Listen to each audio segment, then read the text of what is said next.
If you're looking to become an investor, you're going to want to watch this video.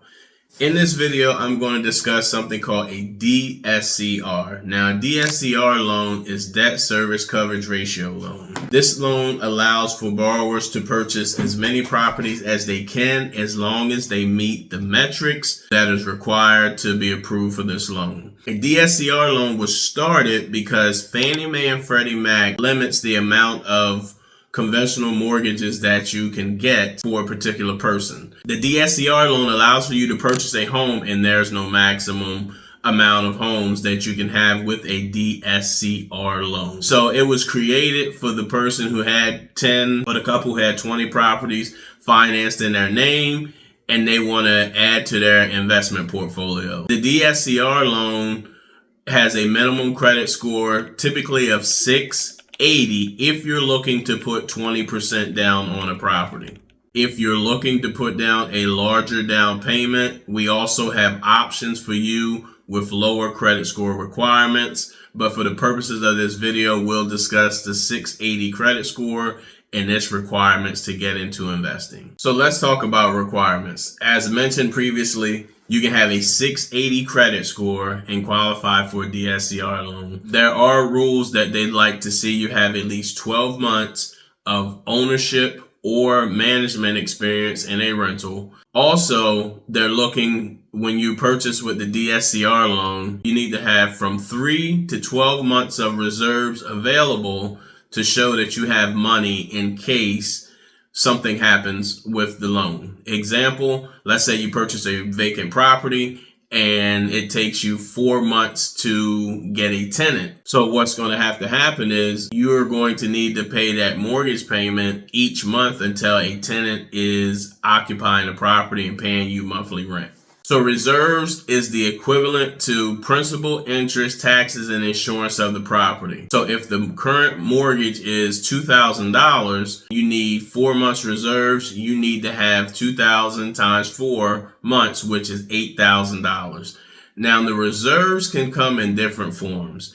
It can be liquid through stocks. It can be liquid through insurance. You can have it in your checking and or savings. You can have it in a money market. It could be a part of your 401k. You can have it in a combination of all of those, but we need to show that you have some reserves available. You need to have 4 months reserves because that is a requirement of purchasing a DSCR loan. Now, what we're not going to be looking at, we're not going to be looking at your personal income or your job history. We're strictly going to go off of your credit score and your assets. When I say assets, the ability to have the cash for the 20% down payment, the closing costs, as well as showing 3 to 12 months of reserves for the property. Those are the requirements for a DSCR loan. Now, again, there are options where we can go lower than the 680 credit score. Just understand that if we go lower than a 680 credit score, there's going to be a higher down payment requirement to go lower than a 680 credit score. And the lowest credit score that we go to actually is a 620 credit score for a DSCR loan. A minimum loan amount of $100,000, and we can go up to as high as $3.5 million for a loan amount. This is good for a 1 to 4 family. I have options where we can go to 5 families and above, but that's for a different video. DSCR loan, people make it seem like it's super easy, and if you don't hit the right matrix and the numbers don't match up, then it could be a difficult deal because there's calculations that have to work. Example, let's say someone purchases a $300,000 house. And when they purchase that $300,000 house, they have to get it appraised. And then let's say the property comes back and appraises for $300,000. We've checked off one of the boxes. The next thing has to happen is we have to do, in the pre-approval process, we have to calculate an estimated mortgage on that property. Now, if the mortgage on that $300,000 property is $2,500 a month, the rents on that, the lease on that property has to be $2,500 a month or greater. If it's $2,500 a month or greater, then we are in the game. If it comes in lower than $2,500 a month, we have to go back and either renegotiate the price or the borrower comes up with a larger down payment. I have also utilized the 40-year mortgage for DSCR loans to stretch out the payment so the borrower could qualify with a lower monthly payment to be close to the actual lease amount that we can utilize. Since we're talking about 40-year mortgages, DSCR loans are 30-year fixed mortgages. Now, something key, very key that I need you to pay attention to. On DSCR loans, they do have something called a prepayment penalty. A prepayment penalty is when you pay off the loan early. The prepayment penalty goes as low as 1 year and as high as 5 years. The reason why there's a prepayment penalty is so that the mortgage company can make or profit off of the DSCR loan. The main reason is what we've run into is investors having hard money loans where they're doing fix and flips. They're getting out of the hard money loans and they're going into a DSCR loan so that they can have a 30-year fixed mortgage, and then in 60 to 90 days, the property sells and the bank is technically out of money with the DSCR loan.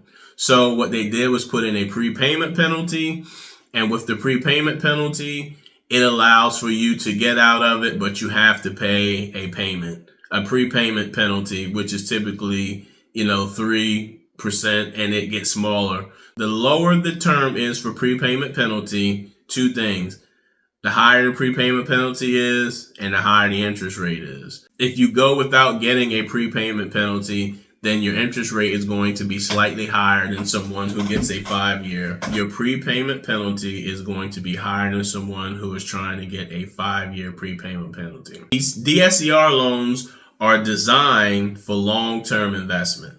It's not necessarily for short-term investment. However, you can, if you feel like, hey, in the next 1 to 2 years, I'm going to buy this property and then I'm probably going to sell it because that's my exit strategy, then you'll probably want to do a 1 to 3 year prepayment penalty.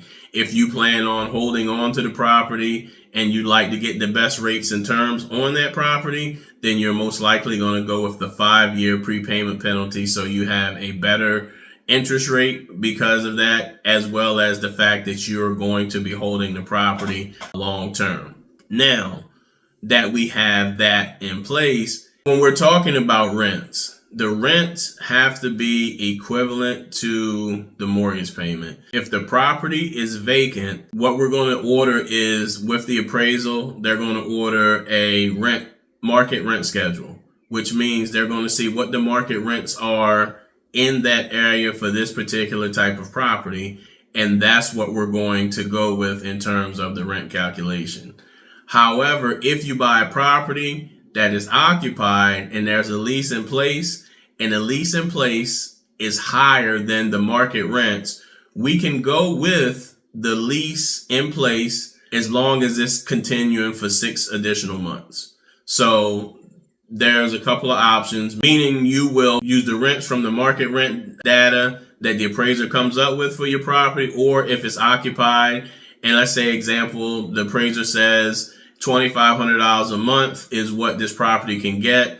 However, the current landlord has someone paying $2,750 and the tenant is going to be there for at least an additional 6 months, then we can utilize that lease agreement that says $2,750. And if the mortgage is $2,500 a month, then you're to the positive, and that checks the boxes for the DSCR loan requirements for the property. Key point is making sure that the rents make sense along with the market rent and that the property is going to appraise. Now, if the property does not appraise for that $300,000 sales price that you have, then that's still a negotiation piece, and you will go back to the seller and negotiate that.